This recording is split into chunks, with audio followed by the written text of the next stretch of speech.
Election की राम राम, जयप्रकाश शर्मा मेरा नाम। और इलेक्शन की राम राम का सफर आपको बता दें, अब आप पहुंचा है ताज नगरी, मोहब्बत की नगरी आगरा। जी हाँ, आगरा की बात करें तो आपको बता दें कि यहाँ 7 मई को वोट डाले जाएंगे। लेकिन मेरी आपसे अपील है कि अपने घरों से जरूर निकलेगा, वोट जरूर करेगा, किसी भी पार्टी को करेगा। लेकिन आज हम आपको बता दें, ताजमहल की नगरी, जो ताज नगरी कहा जाता है, जो मोहब्बत नगरी कहा जाता है, आज हम जनता से तो आपको चुनावी मूड दिखाई रहे हैं जगह जगह जाकर, लेकिन नेताओं के वायदे और दावों पर हम बात करेंगे। क्योंकि हमारे साथ आपको बता दें 3 पार्टियों के नेता रहेंगे, बीजेपी की तरफ से, समाजवादी पार्टी की तरफ से और कांग्रेस की तरफ से भी। लेकिन हमारे साथ हमारे सहयोगी आपको बता दें यहां पर रहेंगे, उनसे हम जानेंगे कि आगरा का समीकरण क्या कह रहा है। ये मनीष से हम समझेंगे कि मनीष, सबसे पहले चर्चा की शुरुआत, क्योंकि तमाम लोग भी है, देखिए तमाम लोग आ गए, एक बार जोरदार तालियां हो जाए ताज नगरी के लिए। फिर हम शो की शुरुआत करने जा रहे हैं। सबसे पहला सवाल, क्या समीकरण बन रहे हैं? देखिए, भाजपा जो है आगरा के अंदर देखा जाए तो उसका लगातार वर्चस्व रहा है और समाजवादी और जो भाजपा की तरफ से एसपी सिंह बघेल इस बार चुनावी मैदान में है, वो लगातार 7वीं बार वो सांसद बनने जा रहे हैं, ऐसा लोगों का कहना है। और समीकरण की जहाँ तक मैं बात करूँ, चूँकि ये दलित राजधानी भी कहलाती है, तो अब तक भाजपा को जो टक्कर देती आई है वो बसपा देती आई है। लेकिन इस बार बसपा ने जो प्रत्याशी उतारा है, जो लोगों की फील्ड की बात है कि वो आगरा का नाम के थोड़ा बाहर का उतारा है और वो उतनी इफेक्टिव नहीं है जितना आगरा का कोई अपना लोकल होता। तो यही एक वजह है कि अगर भाजपा की हम बात करें तो उसको क्लीन स्वेप मिलता हुआ दिखाई दे रहा है। और यहाँ पर जो वोटिंग परसेंटेज है वो 60 के आसपास जाता है, और 60 के आसपास अगर वोटिंग परसेंटेज जाएगा तो आप निश्चित मान के चलिए भाजपा को उसका लाभ मिलता है। और एक बड़ी बात मैं बता दूँ, आगरा जिले में जो वोटर्स हैं वो 35,36,000 के आसपास हैं, 76,000 के आसपास हैं। तो उसमें वोटिंग परसेंटेज पे ज़्यादा ध्यान दिया है प्रशासन ने, और यही एक प्लस पॉइंट है जो बीजेपी को। लेकिन एक बड़ी बात है, क्योंकि पहले सपा और बीएसपी मिलकर लड़े, लेकिन इस बार सपा और कांग्रेस मिलकर लड़ रहे हैं। लेकिन कांग्रेस का भी ठीक ठाक है आगरा बेल्ट में वजूद, क्योंकि यहाँ से राजबब्बर भी सांसद रहे। ये समीकरण क्या बन रहा है? देखिए, अगर सपा और कांग्रेस की हम बात करें तो मुस्लिम जो वोट है, तो बीएसपी ने जिस तरीके से मुस्लिम वोट में भी अपना बयान जारी किया और पैड जो बढ़ा रही है, जाटव लेके, जो जाटव समुदाय के लोग हैं और उनको लेकर, दलित लोगों को लेकर, मुस्लिम को लेकर जा रहे हैं, तो निश्चित तौर पे मुस्लिम वोटों का अगर बिखराव जो होगा वो बीजेपी को फायदा पहुंचाएगा। लेकिन अगर एक मुस्त सपा और कांग्रेस का जो गठबंधन का प्रत्याशी है उसके पास अगर मुस्लिम वोट जाएगा तो वो फाइट में दिखाई देगा। लेकिन फाइट जो होती है वो उसमें अभी तक के जो रिजल्ट रहे हैं उसमें भाजपा ही लीड करती है। चलिए, हमारे सहयोगी मनीष गुप्ता ने सियासी समीकरण समझा दिया। आपको बता दें कि यहां से एसपी सिंह बघेल बीजेपी के उम्मीदवार है, फिर से पार्टी ने उन पर भरोसा जताया है। और वहीं आपको बता दें कि मोदी सरकार में वो मंत्री भी हैं, ऐसे में ये सीट हाई प्रोफाइल हो जाती है। इसके अलावा आपको बता दें बीएसपी की तरफ से पूजा अमरोही यहाँ चुनावी मैदान में, समाजवादी पार्टी और कांग्रेस की तरफ से सुरेश चंद्र करदम को यहाँ पर चुनावी मैदान में उतारा है। तो चर्चा की शुरुआत कर रहे हैं। हमारे साथ आपको बता दें, मेहमानों का परिचय करा दें। सुग्रीव जी हैं बीजेपी की तरफ से, राजपाल यादव जी हमारे साथ, आपको बता दें समाजवादी पार्टी की तरफ से अनुज जी हमारे साथ कांग्रेस की तरफ से। सबसे पहले सत्ताधारी दल से सर, लौट पाएगी बीजेपी और आगरा में कमल खिला पाएंगे? देखिए, ये लौट पाएगी, ये सवाल के जवाब में सारी जनता जान रही है और पूरा देश जान रहा है कि लौट नहीं रहे। हम लोग बहुत प्रचंड बहुमत के साथ लौट रहे हैं। 400 से ज़्यादा सीट लेकर हम लोग तीसरी बार देश में मोदी जी प्रधानमंत्री बनने जा रहे हैं। और रहा आगरा का सवाल, तो यहाँ मैं कहना चाहूँगा कोई इलेक्शन नहीं है और एक तरफा चुनाव है, केवल वोट डालने और काउंटिंग का वो है, बाकी कोई विषय यहाँ नहीं है। क्योंकि सभी लोग एक मुश्त होकर भारतीय जनता पार्टी में विश्वास है। लोग जानते हैं कि भारतीय जनता पार्टी ने जो काम किया है, जो देश के लिए काम किया है और जो जिस तरीके से देश की छवि अंतर्राष्ट्रीय लेवल पर जो डेवलप हुई है, वो किसी से छुपी नहीं है। चाहे आप किसी से भी पूछ लेंगे तो बंद कमरे में, ऑन रिकॉर्ड तो कोई नहीं, बंद कमरे में, चाहे वो कांग्रेस का कार्यकर्ता हो, चाहे सपा का हो, बसपा का हो, बता देगा कि हाँ, भारतीय जनता पार्टी के कार्यकाल में देश का जो सम्मान बढ़ा है। पहले लोगों को किस स्थिति से भारत के लोगों को बाहर देखा जाता था, क्या स्थिति बड़े बड़े लोगों की जाती थी, आज डंके के साथ कह सकते हैं कि देश के प्रधानमंत्री मोदी जी के पैर, अगर दूसरे देशों के प्रधानमंत्री अगर पैर छू रहे हो तो आप सोचो देश की स्थिति क्या हो सकती है। इससे ज़्यादा देश का मान सम्मान बढ़ नहीं सकता है। तो मोदी जी के नाम पर जीत रहे हैं, उम्मीदवार के नाम? देखिए, चेहरा हमारा मोदी जी है। अच्छा। ये बिल्कुल इसमें हम दुराए नहीं, जो बात सही है, क्योंकि हम लोग केवल मोदी जी के चेहरे पर ही वोट है। भारतीय जनता पार्टी का एक कार्यकर्ता मोदी जी को तीसरी बार प्रधानमंत्री बनाने, मोदी जी को तीसरी बार प्रधानमंत्री, सर ये कह रहे हैं एक तरफा मुकाबला है आगरा में। तो आगरा साइकिल कहाँ पे? आगरा में जो साइकिल के प्रत्याशी हैं सुरेश करदम जी, वो लगातार फील्ड में जा रहे हैं और जनता उनको अपार समर्थन दे रही है। आपने देखा इन्होंने बात की, नौजवानों को नौकरी नहीं मिल रही है। आपने देखा नौजवान जो तैयारी करता है, आप पढ़ाता है, लिखते हैं, पैसा खर्च होता है और पैसा खर्चे जब वो परीक्षा देने जाता है तो परीक्षा देता है तो घर लौट के आता है तो मालूम पड़ता है कि परीक्षा पेपर लीक हो गया। अग्निवीर को देख लो, जो फौज की जो प्रॉपर फौजी बनना चाहते थे लोग, वो फौज में वो 4 साल ही कर दी इन्होंने। नौजवान सब त्राहिमाम कर रहा है। इस बार देश के अंदर बदलाव की लहर चल रही है। आपने देखा अभी जो फर्स्ट राउंड हुआ, आगरा जीत रहे हैं आप? हम 100% आगरा समाजवादी कह रहे हैं यूपी में 80 सीट जीत अरे रहे हैं। ये सबसे सपने देख रहे हैं दिन में। आप सपने देख रहे हैं दिन में, ये कहिए। देखिए सपने कौन देख रहा है, ईमानदारी से सब लोग जानते हैं कि ये लड़ाई में भी नहीं है भैया, कहीं लड़ाई में नहीं है ये। और इनका जो प्रत्याशी है वो शायद कम से कम 4 लाख से भी ज्यादा वोटों से पीछे हैं और वो खुद बेचारे प्रचार करने के लिए कहीं निकल नहीं रहे। केवल एक टाइम पास होता है ना, उस तरीके से टाइम पास 4 लाख वोटों से हरा रहे हैं आपके सपा और कांग्रेस के उम्मीदवार को। देखिए कौन हारेगा कौन जीतेगा ये तो 7 तारीख को 4 जून को निर्धारित होगा। मगर भारतीय जनता पार्टी मुद्दों पे बात करी है। आज मुद्दों की बात करिए। आज देश में बेरोजगारी चरम सीमा पे, इन्होंने भारतीय जनता पार्टी ने जो मैनिफेस्टो 2019 का या 2014 का उठाई है ना, वो क्यों नहीं वादे पूरे होते हैं। आज मौजूदा हमारे कैबिनेट मंत्री एसपी सिंह बघेल आगरा के सांसद और मंत्री हैं, मगर आप मेडिकल की व्यवस्था देखिए कि तीमानदार तरसता है अपने इलाज के लिए। तो ये उन मुद्दों पे क्यों नहीं बात कर रहे। जीत हार तो ये जनता फैसला करेगी ना, ये जनता का विषय है, ये हमारा विषय नहीं है ना। नरेंद्र मोदी जी तो दावा कर रहे हैं कि जनता ये दावा इनको 2024 में और 4 जून को इनकी जमीन खिसक चुकी है, क्योंकि इस देश में झूठ का पर्दा उठ चुका है। सुग्रीव जी, आप मुद्दों से ध्यान भटका रहे हैं, मुद्दों पर बात नहीं करते। बेरोजगारी है, महंगाई। देखो जो भी हमने कहा, भारतीय जनता पार्टी ने जो भी कहा वो डंके की चोट पे किया और यही लोग हम लोग लेकर चले थे। सबका विकास, सबका साथ और सबका विश्वास। सबका विश्वास भारतीय जनता पार्टी में, सबका विश्वास मोदी जी में है। हम लोगों ने चाहे राम मंदिर की बात कही हो, लोग ये कहते थे कि राम मंदिर वही बनाएंगे लेकिन तारीख नहीं बताएंगे। हमने तारीख भी बताया, स्थान भी बताया और भव्य और दिव्य राम मंदिर का मंदिर। बेरोजगारी पर जवाब नहीं दे रहे ना सर। बेरोजगारी, अरे मतलब कहाँ बेरोजगारी? पेपर लीक में भी देखिए जगह जगह जा रहा बेरोजगारी। देखो बेरोजगारी नेता बेरोजगार कर दिए हैं बहुत पार्टियों के, तो इसलिए बेरोजगारी दिखाई दे सकती है। 2 करोड़ रोजगार का वादा था, 2 करोड़ रोजगार का वादा। 2 करोड़ कह रहे हैं। देखिए मैं कह रहा हूँ इस शहर का हर व्यापारी, सारे लोग एक तरह की खुशहाल जिंदगी जी रहे हैं। किसी को कोई भी किसी कोई अपराधी नहीं आपको दिखाई देगा। किसी भी महिला बहन किसी के साथ बदतमीजी नहीं हो सकती है। देखिए ना, किसी के साथ गुंडागर्दी तो खत्म की ना। यूपी की छवि क्या थी? यूपी की छवि सुग्रीव चौहान ने महिलाओं की बात करी। देश की राष्ट्रपति खड़ी रहती है प्रधानमंत्री पे। यहाँ गुंडागर्दी कम हुई या नहीं? भैया ऐसा है ना, मैं फिर कह रहा हूँ इन बेचारों के पास कुछ है नहीं। मतलब चले मैं जल्दी से पब्लिक के बाद आ रहा हूँ, पब्लिक से एक बार सर इस बार क्या माहौल लग रहा है आगरा का? आगरा का माहौल ये है कि जो 5 लाख से जीते थे उनको चप्पल पहनने वाले ने हलक सुखा दिया है। अच्छा, यानी बदलाव चाह रही है आगरा की जनता। जनता इस बार सीधा इलेक्शन जनता लड़ रही है कि कोई नेता नहीं लड़ रहा है। इस बार जनता ही भाजपा के जो कर्म है उनका हिसाब कर रही है। आएगी बीजेपी, जाएगी जल्दी से सर। और भी लोग हैं, मुझे और ये सुग्रीव साहब ने कहा कि महिलाओं को सुरक्षा और वो जरा कराई। अभी कुछ दिन पहले बनारस में कांड हुआ था, उसमें आईआईटी की एक लड़की को दिन दहाड़े भाजपा के आईटी सेल के कार्यकर्ताओं ने उठा के रेप किया। और ये उसी सशक्तिकरण की बात करते हैं कि महिलाएं सुरक्षित हैं। इनकी आईटी सेल के लोग थे। चलिए मैं पूछा, बीजेपी आ रही है जा रही है आगरा में? बीजेपी का ये है, अगर ये विपक्षों को कोस के गालियां दे रहे हैं, अगर इनको इतना डर नहीं होता विपक्ष से तो ये बड़े बड़े मंच नहीं सजाते, लाखों रुपए खर्च करे विपक्ष। आगरा में क्या हो रहा है? कमल खिल रहा है या कोई और पार्टी? देखिए भारतीय जनता पार्टी इस देश से बाहर जाने वाली है, जा रही है। और आगरा के मुद्दों की बात करें तो यही इनके प्रधानमंत्री जी ने आगरा में आके वादा किया था 2014 में कि यहाँ इंटरनेशनल एयरपोर्ट बनवाएंगे और हाईकोर्ट की ब्रांच लेके आएंगे। आज तक आई क्या? ये झूठों की पूरी पार्टी है। और व्यक्तिगत तौर से अगर बात करें, करेगा और भी लोग हैं मेरे व्यक्तिगत तौर से बात करें तो ये कभी भी रोजगार पे बात नहीं करते, किसानों पे बात नहीं करते। जब भी यह देश का युवा अगर रोजगार मांगता है तो हिंदू धर्म की बात कर, हिंदू और मुस्लिम पर बात। जल्दी से सर, क्या लग रहा है आगरा में क्या मुद्दे रहने वाले? मुद्दे ये रहने वाले हैं कि अभी तक इनकी 10 साल से सरकार थी और उस प्रदेश में भी सरकार है। आगरा के अंदर 9 के 9 विधायक इनके हैं, ये 5 काम नहीं गिना सकते। आगरा में कोई भी 5 काम किया। आगरा के मुद्दे क्या रहने वाले? देखिए क्या, जो आगरा के हम लोग भी यहाँ के लोकल व्यक्ति हैं, ये तो पूरी तरीके से क्लियर हो चुका है। 2024 के अंदर में केंद्र के अंदर में गठबंधन की सरकार बनने के लिए जा रही है। चाहे मोदी जी या कोई सा भी फंडा लेकर के आए, जनता जागरूक हो चुकी है। गठबंधन पूरे जोर शोर से। मोदी जी जा रहे हैं क्या? मोदी जा रहे हैं और हमेशा के लिए ऐसे चले जाएंगे, लौट के नहीं आएंगे। चले, मोदी जी जा रहे हैं भैया?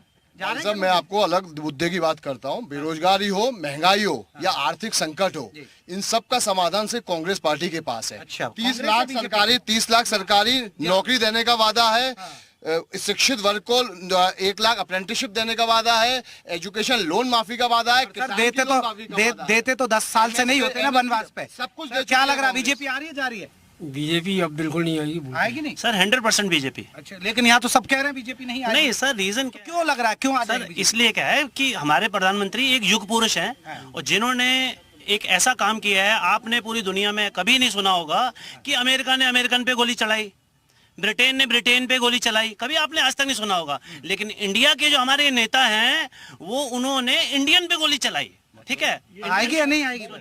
बीजेपी 2014 के बाद से जो स्थिति है, बीजेपी एक बार 2024 में भी आएगी, 2029 में भी आएगी, हर बार बीजेपी आएगी। यहाँ तो सब मना कर रहे हैं, बहुत सारे कोई मुद्दे नहीं है। जिस सशक्तिकरण की बात कर रहे हैं कि मोदी जी के वहाँ पैर छूट, इसी देश में ये वही विकसित भारत की बात करें जो 84 करोड़ लोग 5 किलो अनाज पे जिंदा हैं। जल्दी से देखिए 80 करोड़ लोगों को जब मुफ्त राशन दिया जा रहा है, इसका मतलब यहाँ पर भुखमरी है, बेरोजगार से लोग तरस रहे हैं, शिक्षा है नहीं। जो ये तो कह रहे बेरोजगारी भी है। ये अब ये देखिए, ये लोग कह रहे भीड़ में। ऐसा कहीं कुछ नहीं है। आगरा में मेट्रो दी, आगरा में मेट्रो दी। आगरा की सड़कें सर, आगरा की जो रोडवेज, जो टूटी फूटी सड़कें आगरा की सर, वो सब आदमी भूल चुका है। लौटेगी भी पानी, बिल्कुल लौटेगी। बीजेपी भी 100% सर कह रहे बीजेपी। सर मुझे बोलने का मौका जल्दी से रखिएगा और सर प्लीज एक मिनट पानी के लिए, पानी की गंगा जल दिया, एक मिनट बिजली के लिए सर जरा बोलने बिजली दी, भैया 8 घंटे की बिजली दी। सिर्फ एक मिनट जरा मुझे बोलने दीजिएगा। मुसलमान कभी पैगंबर के नाम पे वोट नहीं मांगता है, क्रिश्चियन कभी ईसा मसीह के नाम पे वोट नहीं मांगता है, सरदार कभी अपने गुरु नानक के नाम पर वोट नहीं मांगते हैं। एक मिनट भैया, ये लोग वोट नहीं मांगते। लेकिन भारतीय जनता पार्टी वाले जब भी लोकसभा, विधानसभा या जिला पंचायत या पार्षदी का जब भी चुनाव आता है तो ये राम को ले आते हैं। ये तो एजेंडा रहा है ना इनका, खुद कहते हैं हमारा चुनावी घोषणा आते हैं तो राम इन्हें हर 5 साल बाद याद आते हैं। इन्हें बेरोजगारी, स्वास्थ्य, शिक्षा ये नहीं दिखती। एक सुग्रीव साहब, एक बड़ा सर आ रहा हूँ मैं, ये जवाब ले लेता हूँ। राम मंदिर, आपको राम याद आ जाते हैं, मुद्दों पर आप नहीं आते। देखिए, ये वो कांग्रेस पार्टी है जिन्होंने इस देश के अस्तित्व पर उठाया सवाल, और ये वो कांग्रेस पार्टी है जिन्होंने इस देश को बाहर भी गिरवी रखी। ये कांग्रेस पार्टी कहाँ से संचालित होती थी? ये इटली से चलती है ना। यह इनका कोई देश से प्रेम नहीं है, इनका कोई आदमी देश प्रेमी नहीं। इनकी स्थितियां बड़ी, मैं ऑन माइक नहीं कह सकता हूँ। वह राम हमेशा भारतीय जनता पार्टी ने हमेशा देश की बात की और प्रत्येक व्यक्ति इस देश के नागरिक की बात की। अभी ये लोग कह रहे हैं राशन की, ये लोग चाहते हैं कि इस देश में लोग भूखों मरे। लोग अगर कोई लोग क्यों नहीं दे रहे हैं? ये मैं पूछना चाहता हूँ रोजगार लोगों को, ये केवल 4 लोग। जवाब ले रहा हूँ। ये मैंने आपसे पहले ही कहा था ना, 4 लोग आए, कुछ नहीं। ये लोग बिल्कुल बौखला चुके हैं। ईमानदारी बात है, ये लोग हताश और निराश है। एक बड़ा सवाल, आप कहते हैं कि राम मंदिर वो तो लेकर आए, उनका एजेंडा है, लेकिन आप तो राम मंदिर के मुद्दे को ही नकार देते हैं, राम के अस्तित्व को नकारते हैं। दो बातें मेरे लिए बड़ी इंपॉर्टेंट है। इन्होंने कहा कि हमारा विदेशों में बहुत नाम आ रहा है, तो मणिपुर भी याद कर लीजिए कि मणिपुर की घटना जब विदेशों में गई होगी, जो महिला संसार करी जा रही थी, तब क्या ये देश की छवि गई थी? तो ये सुग्रीव जी जवाब दे दे। और बात रही राशन की, राशन 1960 से राशन ये खाद्य सुरक्षा कानून के तहत बट रहा है। ये अपनी जेब से नहीं बांट रहे, ये कानून सरकार का प्रधानमंत्री। चले एक बड़ा सवाल मेरा सर आपसे सवाल, क्योंकि समाजवादी पार्टी भी यहाँ रही, लेकिन ये कहते हैं कि समाजवादी पार्टी का तो एक नारा था, देखिए खाली प्लॉट हमारा है, और सबसे बड़ी बात है गुंडागर्दी खत्म की। ये कह रहे कि बिजली पहले बेहतर हुई, सड़कें बेहतर हुई, ये हुई या नहीं हुई? ये भारतीय जनता पार्टी के लोगों ने कोना बनाया, एक ऐसे पब्लिक को मैसेज किया, गुंडागर्दी खत्म नहीं हुई। गुंडागर्दी समाजवादी कभी हुई नहीं। समाजवादी पार्टी, भारतीय जनता पार्टी गुंडागर्दी बढ़ रही है। आप देख लीजिए हाथरस में क्या हुआ, दलित महिला के साथ कितना अन्याय। ये कह रहे गुंडागर्दी, गुंडा कोई दिखाई नहीं दे रहा आपको। यहाँ के आपने देखा है, यहाँ भारतीय समाजवादी पार्टी के लोग बदमाशों के, माफियाओं के कब्रों पर जाके फतवे पड़ रहे हैं। ये लोग कितने बड़े अपराधी हैं, ये लोग कितने बड़े अपराधी हैं, ये लोग अपराधियों को कितना बड़ा संरक्षण देते हैं। इन लोगों के क्या इनसे छुपा है? इन लोगों ने जिस तरीके से इस देश, इसका प्रदेश का जो माहौल खराब किया था, आपने देखा था जब 2022 के चुनाव में रिजल्ट नहीं आया था, उससे पहले अधिकारियों को धमकाने जाना लगा था। इनके प्रदेश के जो मुखिया है वो मन से कह रहे हैं पुलिस है, पुलिस वालों को जो कानून की रक्षक है उनकी मतलब मंच है। पहले महिलाएं सुरक्षित नहीं थी, गुंडागर्दी। मैं आगरा घटना करता हूँ। आगरा में एक भारतीय जनता पार्टी के वरिष्ठ नेता, पूर्व मंत्री, उनके नाती ने एक बच्ची पे कार्यशाला कोशिश करी और कुचल दिया। पुलिस उसे फड़ा रहे, आप तो पुलिस नहीं पकड़ पा रही है और ये बात कर रहे हैं कानून की। लेकिन आगरा में क्या आधार रहने वाला है? और 400 पार का जो नारा दे रहे हैं वो क्या आधार? आगरा का देखिए, यहाँ युवा, चाहे युवा हो, व्यापारी हो, महिलाएं हो, किसान हो, मैं तो कह रहा हूँ जो लोग यहाँ नेताजी कर रहे हैं, आज आपको दिख रहे हैं ऑन माइक भी, ईमानदारी से जाके चुपचाप चले जाना। इनकी किसी माता बहन से पूछ लेना, वो भी कहेगी कि मैं मोदी को ही वोट दूंगा। तो ये कोई बाकी हम लोग है ना, तो स्थिति वो है कि हम लोग एक तरफा भारतीय जनता पार्टी का माहौल थोड़ा बहुत है, तो प्रत्याशी से लोगों में असंतुष्ट, लेकिन मोदी के नाम पर कहीं भी कोई भी असंतुष्ट आपको दिखेगा नहीं पूरे देश में। तो आगरा में आपने देखा होगा लगातार यहाँ भारतीय जनता पार्टी के सांसद होते रहे और यहाँ फिर एक बार पहले से भी अधिक मतों से, जैसे 2000 हम लोग 14-19 में बढ़े, हर सीट पे हमारा वोट परसेंटेज बढ़ा, और 17 के बाद 22 में हम हर सीट पे बढ़े। ये कह रहे हैं 400 पार का नारा बता रहे हैं और आधार भी बता रहे हैं। भारतीय जनता पार्टी पहले खुद कितने पे लड़ रही है, 400 बाहर है। अब की बार की 400 बाहर है, 400 सीट हार रहे हैं। मैं कह रहा हूँ भाई साहब, ये मैंने आपसे कहा है प्रत्याशी, देखिए मैं कह रहा हूँ ईमानदारी के साथ इनका कोई भी प्रत्याशी है, कोई भी, मैं कह रहा हूँ चुपचाप जाके पूछे देना कि अगर टिकट किसकी मिल जाए तो किसकी लोगे, उसी को फिर तो आपको पता चल जाएगा कि क्या है। हर व्यक्ति भारतीय जनता पार्टी की टिकट लेना चाहता है, जब कुछ नहीं है तो उसके बाद मतलब जो लोग आपको उंगली दिखा रहे, अगर इनसे बंद कमरे में कह दोगे तो ये भी कल आ जाएंगे साहब हमको लड़वा दो। भारतीय जनता पार्टी एक बड़ा सवाल है, जिससे कोई नहीं है भाई साहब, कोई नहीं, ये लोग भाजपा ज्वाइन करा, सीबीआई और ईडी के डर से भाजपा ज्वाइन करा रहे हैं, कोई स्वेच्छा से भाजपा ज्वाइन नहीं कर रहा है। अभी हम तो नहीं कह रहे, इन लोगों को केवल अभी आप ये पूछ लो कि कल मतलब 4 जून को ईवीएम को तो नहीं रोएंगे, बस इतना पूछ लो, बाकी हमारा कुछ नहीं है, रोए नहीं बाद में। लेकिन एक सबसे बड़ा सवाल, आप देखिए आप मुस्लिम समाज से हैं, लेकिन बीजेपी कहती है हमने सबका साथ सबका विकास, राशन भी दे रहे हैं, घर भी दे रहे हैं, हमने कोई भेदभाव नहीं किया, ना दंगे हुए, ना कर्फ्यू हुए, शांति है। क्या बदलाव आपने ये नहीं देखता ग्राउंड पे, ये है या नहीं? क्यों नहीं जाते हैं? आप मेरी बात का तो जवाब दे दीजिए। अच्छा, तो आगरा में हुआ नहीं हुआ? देखिए आगरा में इतना विकास है सर, आगरा की तो बताइए ना, योजना मिली या नहीं? देखिए आगरा में जो भी योजना है सिर्फ एक लॉलीपॉप की तरह है, सिर्फ एक लॉलीपॉप की तरह है। आगरा के ये इनका तो यही काम है, सिर्फ जुमलेबाजी, जुमले के अलावा इन्होंने कभी कुछ नहीं। जुमले कर रहे हैं बीजेपी। अरे जुमले नहीं, ये कह रहे हैं सर, मैं कहता हूँ कि आगरा की जनता पानी को तरफ सर एक 400 पे मैं ये बोलना चाहूंगा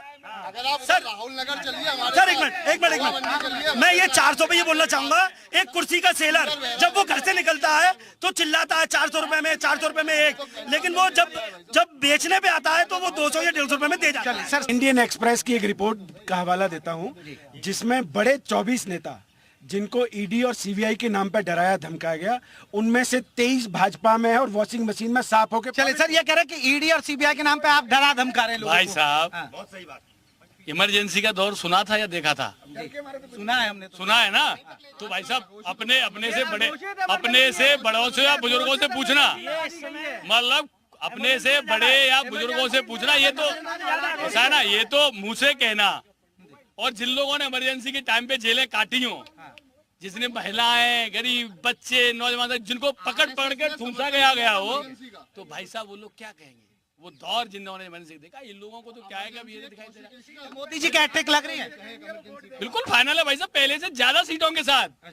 एक तरफा चुनाव है, पूरे देश में मोदी जी के साथ युवा हो, किसान हो। कांग्रेस को सर मैं आ रहा हूं, कांग्रेस को क्यों वोट दें? कांग्रेस की स्थिति अगर यूपी की बात करें, एक सांसद थे आपके पिछली बार। कांग्रेस ने आज जो मैनिफेस्टो जारी किया उससे पूरा देश कांग्रेस और राहुल गांधी की तरफ देख रहा है। राहुल गांधी ने जो इतनी बड़ी यात्रा कश्मीर से करने 30 लाख नौकरी पहले दे देते तो वनवास नहीं, कश्मीर से कन्याकुमारी तक पैदल यात्रा करी। इस देश में जो नफरत बढ़ चुकी है उस मोहब्बत की दुकान खोलने का काम हम लोग कर रहे हैं। और अभी बात कर रहे थे सुग्रीव जी कि हमारी सरकार बनने जा रही है, तो मैं बता दूं भारतीय जनता पार्टी के मुख्यमंत्री आगरा एक ही लोकसभा में 3 सभा कर चुके हैं। तो समझ लीजिए, ठीक है ना, अपना प्रचार है, वो तो प्रचार है सर। डर लग रहा है, कह रहे डर लग रहा है। नहीं, ऐसा है, इनके नेताओं को सुनने के लिए जनता आ नहीं रही। इनके नेताओं हिम्मत नहीं जनता के बीच में सभा करने की, है ना। हमारे नेता आके, है ना। आपको क्यों चुने? आपको समाजवादी पार्टी को क्यों दे? हम ये चुना कि हमने रोजगार दिया, हमने लैपटॉप बांटे, हमने और तुम्हारी वनवास क्यों मिल रहा है आपको? अरे कहाँ मिल रहा है? अब आप देखा कितनी अच्छे है भाजपा ने तुम्हारी बेईमानी कर ली चुनाव में। हमें काम किया अधिकारियों ने, जो जीत जाते तो वो कहते नहीं बेईमान किया। और अभी नारा दे रहे 400 पार, कहीं ऐसा हुआ है? वोट पड़े नहीं 400 पार, कहाँ से आए 400 पार?